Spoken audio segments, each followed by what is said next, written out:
দ্রুতই কমছে মার্কিন ফেডারেল রিজার্ভের ইউএস ফেড রেট, যেটা রাশিয়া ইউক্রেন যুদ্ধ যখন শুরু হয়েছিল 2022 সালে তার পরপর যেটা একসময় 5.5% পর্যন্ত চলে গিয়েছিল ইউএস ফেড রেট, সেটা কিন্তু এখন কমে 3.75 to 4%-এর মধ্যে এসেছে, বা ইফেক্টিভ ফেড রেট বলা হচ্ছে 3.88%। তো তাহলে যেটা একসময় 5.5% চলে গিয়েছিল সেটা এখন কিন্তু লেস দ্যান 4%। তো এখন বিষয় হচ্ছে এই যে ক্রমেই কমছে ইউএস ফেডারেল রিজার্ভের এই ফেড রেট, এইটার সাপেক্ষে আমি আজকের ভিডিওতে তিনটা টিপস শেয়ার করব। এবং এই টিপসটা হচ্ছে আমাদের প্রবাসী বাংলাদেশিদের জন্য, বিশেষ করে সেই সব প্রবাসী বাংলাদেশি যারা মার্কিন যুক্তরাষ্ট্র ব্যতীত অন্য কোনো দেশে বসবাস করছেন তাদের জন্য। কাজেই আমার আজকের ভিডিওটা অবশ্যই নিবাসী বাংলাদেশিদের জন্য কোনো প্রাসঙ্গিক বিষয় নয়, এটি প্রবাসী বাংলাদেশিদের জন্য, এবং মোর স্পেসিফিক্যালি সেই সব প্রবাসী যারা আমেরিকা ব্যতীত অন্য কোনো দেশে কাজ করছেন বা পড়াশোনা করছেন ইত্যাদি ইত্যাদি। আচ্ছা, তো এখন প্রথম কথা হচ্ছে যে এই যে ইউএস ফেড রেটটা কমে যাচ্ছে, কমে যাচ্ছে এখন একজন রিটেল ইনভেস্টর হিসেবে এবং একজন প্রবাসী বাংলাদেশি হিসেবে, যেটা আপনি আমেরিকা ব্যতীত অন্য কোনো দেশে বাস করছেন, সেক্ষেত্রে এখন আপনার পরিবর্তিত ইনভেস্টমেন্ট স্ট্র্যাটেজিটা কি হবে সেটা কিন্তু আপনাকে বুঝতে হবে। মার্কেটের সাপেক্ষে আপনার investment strategy time to time আপনাকে চেঞ্জ করতে হবে বা অ্যাডাপ্ট করতে হবে, তাহলেই আপনি প্রফিটের ফ্লোটা ধরে রাখতে পারবেন। তো এই অ্যাডাপ্টেশনের জন্য আমি আজকের ভিডিওতে তিনটা স্ট্র্যাটেজি শেয়ার করব।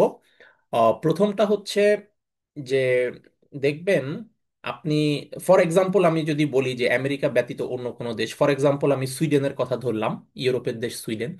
তো সুইডেনে আপনি যদি বসবাস করে থাকেন এবং সেখানে আপনার একটা ব্যাংক অ্যাকাউন্ট আছে, লেটসে কোনো একটা ব্যাংকের মাধ্যমে আপনি আপনার যেখানে কাজ করেন স্যালারি আসে, তো লেটসে আপনি সুইডেনের কোনো একটা ব্যাংকে আপনার অ্যাকাউন্ট আছে এবং ওই ব্যাংকের বিভিন্ন ফান্ড আছে। লেটসে তারা বিভিন্ন সেক্টরে বা বিভিন্ন দেশের বিভিন্ন কোম্পানিতে বিনিয়োগ করে থাকে। তো এখন যেহেতু ইউএস ফেড রেটটা ডাউনওয়ার্ড ট্রেন্ডে, এখন হচ্ছে আহ, আপনার এমন সব ফান্ডে আপনি বিনিয়োগ করতে পারেন যেই সমস্ত ফান্ড ম্যানেজাররা বিনিয়োগ করে ইউএস বেসড কোম্পানিগুলোতে। তো কাজেই আপনি সুইডেনে থাকলে আপনি সুইডেনের এমন সব অ্যাসেট ম্যানেজমেন্ট কোম্পানি বা এমন সব ফান্ড ম্যানেজমেন্টের বা ফান্ড ম্যানেজারদের ফান্ডে বিনিয়োগ করবেন যারা বিনিয়োগ করে থাকে আমেরিকান কোম্পানিগুলোতে। এখন হচ্ছে এটা বিনিয়োগের ভালো সময় আমেরিকান বিভিন্ন কোম্পানি বা স্টক মার্কেটে, যেটা ফান্ড ম্যানেজার বিনিয়োগ করে থাকে। কেন ভালো সময়? কারণ হচ্ছে লেটস সে যেহেতু ইউএস ফেড রেটটা এখন ডাউনওয়ার্ড ট্রেন্ডে আছে, তো তার মানে হচ্ছে ইউএস ডলারের এগেনস্টে কিন্তু সুইডিশ ক্রোনা এখন স্ট্রঙ্গার হয়ে গিয়েছে। তো যেমন ধরেন আগে যদি 1 ইউএস ডলার আপনাকে কিনতে হতো 10 সুইডিশ ক্রোনা দিয়ে, এখন দেখবেন যে ইউএস ফেড রেট কমতে থাকায় 1 ইউএস ডলার আপনি কিনতে পাচ্ছেন 9 সুইডিশ ক্রোনা দিয়ে। তো তার মানে দেখেন যে একটা একটা ফান্ডে আপনি যখন বিনিয়োগ করবেন, যেই ফান্ড ম্যানেজার ইনভেস্ট করে ইউএস এর বিভিন্ন সেক্টরের বিভিন্ন কোম্পানিতে বা স্টকে বা শেয়ারে, তো ওইটা আগে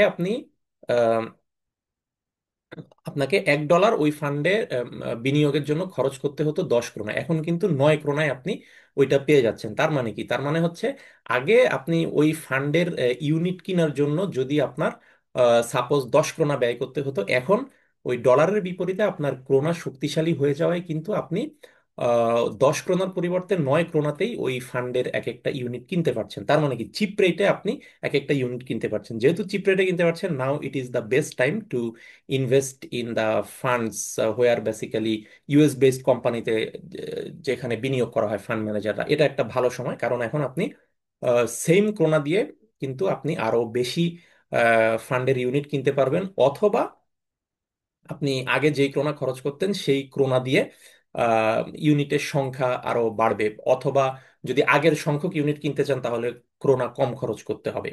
এটা একটা ভালো সময় এখন ওই ইউএস বেসড মিউচুয়াল ফান্ডগুলোতে বিনিয়োগ করার, যেহেতু আপনার ক্রোনাটা এখন শক্তিশালী হয়ে গিয়েছে ডলারের এগেনস্টে। কাজেই একই সংখ্যক ইউনিট এখন আরো কম ক্রোনা খরচ করে আপনি কিনতে পারবেন, যেহেতু ওগুলো ডলারে বিনিয়োগ হচ্ছে এবং ডলারের বিপরীতে যেহেতু ক্রোনা শক্তিশালী হয়ে গিয়েছে। এই আচ্ছা, আরেকটা বিষয় হচ্ছে যেটা ইম্পর্টেন্ট, সেটা হচ্ছে যেহেতু লেটসে করোনা শক্তিশালী হয়ে গিয়েছে ডলারের এগেনস্টে, তো এখন বাংলাদেশে ব্যাংকিং চ্যানেলে রেমিটেন্স পাঠানোতে দেখবেন যে করোনা বা আরো অনেক বিভিন্ন দেশের কারেন্সিতে কিন্তু বাংলা টাকায় কম্পারেটিভলি হাইয়ার রেট পাওয়া যাচ্ছে, যেটা আগে হয়তো অত ছিল না। বাংলা টাকায় লেটসে সুইডিশ ক্রোনা হয়তো 6 মাস আগেও যেটা হয়তো 1 ক্রোনা আহ, যেটা 12 টাকা ছিল, এখন সেটা দেখা যাচ্ছে যে 12 টাকা 80 পয়সা হয়ে গিয়েছে, ইত্যাদি ইত্যাদি।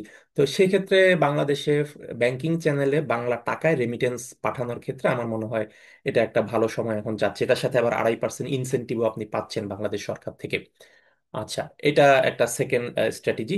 আর থার্ড স্ট্র্যাটেজি হচ্ছে, যেহেতু ইউএস ফেড রেট ক্রমেই কমে যাচ্ছে, সেক্ষেত্রে বাংলাদেশের বিভিন্ন ব্যাংকে যে একটা টার্ম ডিপোজিট থাকে প্রবাসীদের জন্য, যেটা এনএফসিডি বলা হয়, non resident foreign currency deposit, NFCD, অথবা বাংলাদেশের যে ওবিইউ আছে, অফশোর ব্যাংকিং ইউনিট, সেখানে যে টার্ম ডিপোজিট গুলো হয়, সেখানে আপনি এখন ডলারে বিনিয়োগটা করে রাখতে পারেন। কারণ হচ্ছে এই টার্ম ডিপোজিট, যেটা অফশোর ব্যাংকিং বা নন রেসিডেন্ট ফরেন কারেন্সি ডিপোজিট, এগুলোর ইন্টারেস্ট রেটটা কিন্তু নির্ধারিত হয় বেঞ্চমার্ক রেটের সাথে একটা মার্কআপ যোগ করে দেয়। তো বেঞ্চমার্ক রেট যেটা ইউএস ফেড রেট, সেটা তো ক্রমেই কমে যাচ্ছে। লেটস সে এখন এটা 3.88% আছে, কিছুদিন পর কমতে কমতে এটা 2.88% হয়ে গেল। তো তাহলে ওই ফেড রেট, ফান্ড রেট যেটা থাকছে রেফারেন্স রেট 3.8, বা কিছুদিন পর কমে 2.8 হলো, তাহলে 2.8-এর সাথে লেটসে ওই ব্যাংক যোগ করলো আরো লেটসে 1%, তো 1% যোগ করে 3.8 হবে। আবার এখন 3.8 আছে, 1% যোগ করে 4.8 হবে। তো আপনি যদি এখনই করে রাখেন, আপনি লেটসে 3.8 + 1 = 4.8% ইন্টারেস্ট রেটে আপনি লক করে ফেলতে পারছেন। কিন্তু আপনি যদি লেটসে 6 মাস পরে করেন, ততদিনে যদি ইউএস ফেড রেট কমে লেটসে 3% হয়ে গেল, তখন 3 + 1 = 4% ইন্টারেস্ট রেট আপনি পাচ্ছেন, যেটা এখনই করলে হয়তো 4.88% পাচ্ছেন। তো যেহেতু রেফারেন্স রেটটা ডাউনওয়ার্ড ট্রেন্ডে আছে, সেক্ষেত্রে এখনই এই টার্ম ডিপোজিটটা যদি করে রাখেন, তাহলে ওই ইন্টারেস্ট রেটটা লক করে আপনি যদি রাখেন 1 বছরের জন্য বা 6 মাসের জন্য, আপনি লক ইন করে রাখলে ভবিষ্যতে বা কিছুদিন পরে ইউএস ফেড রেট কমলেও, ওই সেই রেফারেন্স রেট কমলেও, আপনার ওই হায়ার ইন্টারেস্ট রেটটা কিন্তু আপনি ইউটিলাইজ করতে পারছেন। তো আমার মনে হয় আজকের ভিডিওর মাধ্যমে এই জিনিসটা ক্লিয়ার হয়েছে যে এই ইউএস ফেড রেট ক্রমেই কমতে থাকায় প্রবাসী বাংলাদেশি যারা আমেরিকার বাইরে অন্য কোনো দেশে বাস করছেন, তাদের জন্য পরিবর্তিত ইনভেস্টমেন্ট স্ট্র্যাটেজি কি হবে। প্রথমে আপনি ইউএস বেসড ফান্ডগুলোতে ফান্ড ম্যানেজারদের মাধ্যমে বিনিয়োগ করার এখনই ভালো সময়, যেহেতু এখন আপনি কম ক্রমে অধিক সংখ্যক ইউনিট কিনে নিতে পারছেন ওই ফান্ডের। এরপরে যখন আবার ক্রোনা দুর্বল হয়ে ডলার শক্তিশালী হবে, তখন ওই ফান্ডের ইউনিট বিক্রি করলে আপনি কিন্তু হিউজ একটা ক্রোনা রিটার্ন পাবেন, ইত্যাদি। এরপরে হচ্ছে যেটা বললাম, যে ব্যাংকিং চ্যানেলে বাংলাদেশে বাংলা টাকায় রেমিটেন্স পাঠানোর এখন একটা ভালো সময়, আদার দেন ডলার, যা অন্যান্য দেশে যারা আছেন তাদের লোকাল কারেন্সিতে। আর আরেকটা হচ্ছে বাংলাদেশের যে অফশোর ব্যাংকিং বা নন রেসিডেন্ট ফরেন কারেন্সি যে টার্ম ডিপোজিট বা ডলারের এফডিএ, সেটা এখন বুক করে রাখতে পারেন। কারণ যেহেতু রেফারেন্স রেট কমে যাচ্ছে, ভবিষ্যতে এটার ইন্টারেস্ট রেটও কিন্তু আরো কমে যাওয়ার একটা ঝুঁকি আছে। কাজেই আরো কমে যাওয়ার আগেই আপনি এক্সিস্টিং যে কিছুটা হাইয়ার রেট আছে, এটাই আপনি বুক করে এখন সেটা ডলারে সেটার একটা টার্ম ডিপোজিট বা ফিক্সড ডিপোজিট করে হাইয়ার ইন্টারেস্ট রেটটা আপনি সুবিধাটা নিতে পারেন। তো আমার আজকের ভিডিও নিয়ে যদি কোনো কোশ্চেন বা কমেন্ট থাকে, আমাকে কমেন্ট সেকশনে জানাবেন, আমি স্বল্পতম সময়ের মধ্যে আপনাদের সেই কমেন্ট বা যে কোনো কোশ্চেনের উত্তর দিয়ে দিব। ধন্যবাদ সবাইকে।